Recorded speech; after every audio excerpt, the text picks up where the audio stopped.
On April 15, intense fighting gripped Sudan's capital, 18 months after a military coup that derailed a democratic transition and brought further upheaval to the East African nation.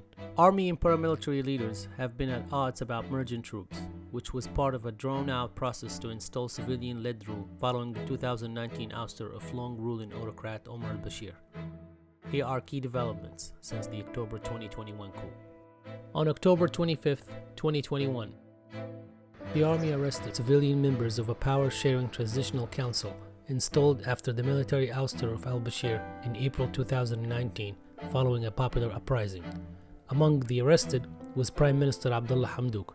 A state of emergency was declared and security forces killed civil protesters and wounded dozens in the violence. The United States and the World Bank suspended vital aid to Sudan.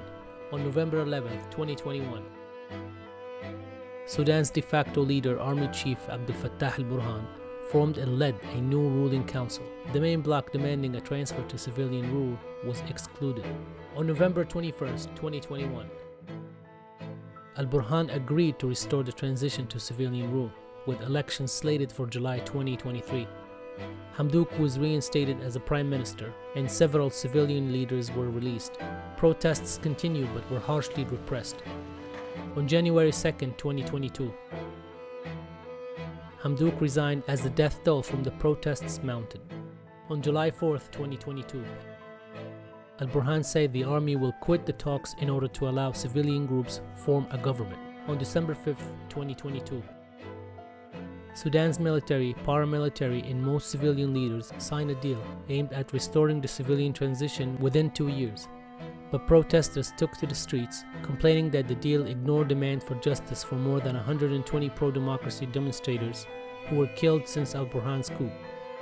On January 8th, military and civilian leaders met to discuss key contentious issues, such as transitional justice, accountability, and security reforms, including the integration of the fee of paramilitary rapid support forces into the regular army.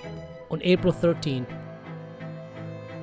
tension emerged between the army and RSF over the proposed integration. Al-Burhan's deputy, Mohammed Hamdan Daglo, who commands the RSF, said the 2021 coup was a mistake that has invigorated remnants of al-Bashir's regime, remarks seen as referring to al-Burhan. The army warned Sudan is at a dangerous turning point.